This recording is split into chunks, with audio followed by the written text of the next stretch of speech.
নদী মানেই সময়ের নীরব সাক্ষী, পলির আস্তরণে জমিয়ে রাখা শত বছরের ইতিহাস। দক্ষিণ পশ্চিমাঞ্চলের এমনই এক ঐতিহ্যবাহী নদী বেত্রাবতী, যা স্থানীয় মানুষের কাছে বেতনা নামেও পরিচিত।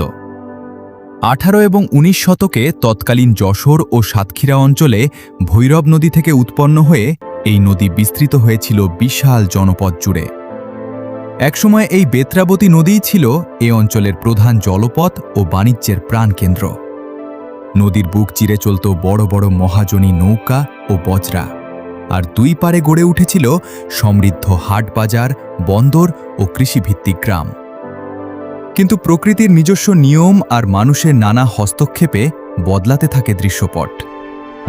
বিংশ শতাব্দীর মাঝামাঝি সময়, বিশেষ করে 1950 থেকে 1970-এর দশকের দিকে গঙ্গা পদ্মা অববাহিকার প্রাকৃতিক গতিপথ পরিবর্তন হতে শুরু করে। ভাটির টানে পলি জমে জমে বেত্রাবতী তার মূল প্রবাহ হারাতে থাকে। পরবর্তীতে অপরিকল্পিত বাঁধ নির্মাণ, সেচ প্রকল্প এবং নদী দখলের ফলে এই উত্তাল নদীটি ধীরে ধীরে সংকুচিত হয়ে একটি মৃতপ্রায় খালে পরিণত হয়। এর ফলে নদীর ওপর নির্ভরশীল হাজার হাজার জেলে ও কৃষকের জীবন জীবিকায় নেমে আসে চরম বিপর্যয়। বিঘ্নিত হয় সামগ্রিক পরিবেশের ভারসাম্য। হারানো যৌবন ফিরিয়ে আনতে সম্প্রতি বেত্রাবতী নদী পুনঃখননের বড় ধরনের উদ্যোগ নেওয়া হয়েছে। সরকারি ও স্থানীয় প্রচেষ্টায় নদীর নাব্য ফিরিয়ে আনার কাজ চলায় নতুন করে আশার আলো দেখছেন উপকূলীয় জনপদের মানুষ।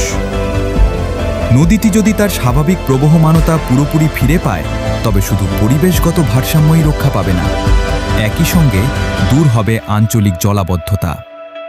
বেত্রাবতী কেবল জলের ধারা নয়, এটি আমাদের ইতিহাস, সংস্কৃতি এবং জীবন জীবিকার এক চিরন্তন প্রতীক। নদী বাঁচলে বাঁচবে আমাদের লোকালয়, স্পন্দিত হবে নতুন ভোর।